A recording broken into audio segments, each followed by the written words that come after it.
لو انت حاسس ان مخك دايما متشتت ومش قادر تركز، يبقى الفيديو ده معمول عشانك. بص، من يوم ما الانترنت دخل حياتنا وبالذات مع فيسبوك وإنستجرام، الدنيا اتقلبت. زمان كنا بنقعد مع بعض على القهوة أو في البيت ونتكلم ونضحك ونشارك بعض همومنا.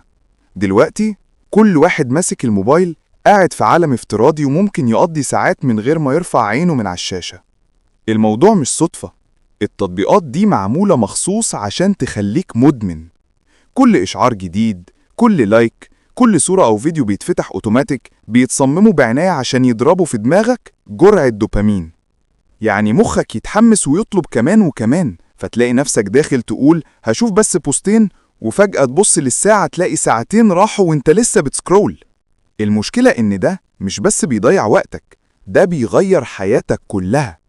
الناس بقت منعزلة، بدل ما يقعدوا مع بعض كل واحد قاعد في أوضة ماسك الموبايل.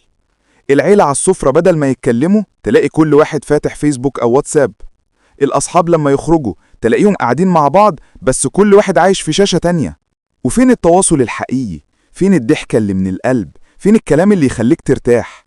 اختفى، وبقى بداله صور ولايكات وكومنتات سطحية. كمان التركيز انهار. احنا بقينا جيل مش قادر يقعد يقرأ صفحة كتاب من غير ما يبص في الموبايل. بقت صعبة تذاكر، صعبة تشتغل، صعبة حتى تستمتع بحاجة بسيطة من غير ما دماغك تقول طب افتح اشوف فيه اشعار ولا لا. والنوم اتدمر.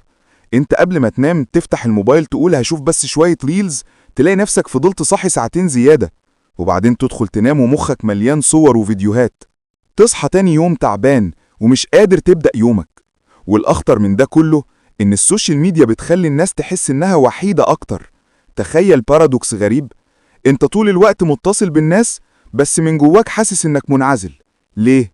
لأنك شايف حياة الناس المثالية اللي بيعرضوها وتقارنها بحياتك الحقيقية، فدايما تحس إنك أقل أو مش مبسوط. اعمل لايك واشترك في القناة عشان هقولك إيه الحل. الحل مش إنك توقف الإنترنت خالص، بالعكس، التكنولوجيا لو استعملتها صح هتفيدك جدا. الحل إنك تبدأ تستخدمها بوعي. جرب تعمل كده، حدد وقت معين في اليوم تفتح فيه السوشيال ميديا، وخلي بقية اليوم فاضي للحاجات المهمة. اقفل الإشعارات اللي ملهاش لازمة، ما ينفعش كل لايك يخليك تبص في الموبايل. قبل ما تنام بساعة سيب الموبايل بعيد عنك، اقرأ كتاب، اسمع قرآن، اتكلم مع حد من أهلك. لما تخرج مع صحابك انت مش محتاج تعيش في عزلة رقمية، انت محتاج توازن. التكنولوجيا معمولة عشان تخدمك مش عشان تتحكم فيك. في الآخر النت مش عدوك، لكن لو سبته مسيطر عليك هيضيع حياتك وانت مش واخد بالك. احنا بقينا جيل متشتت، لكن لسه في أمل.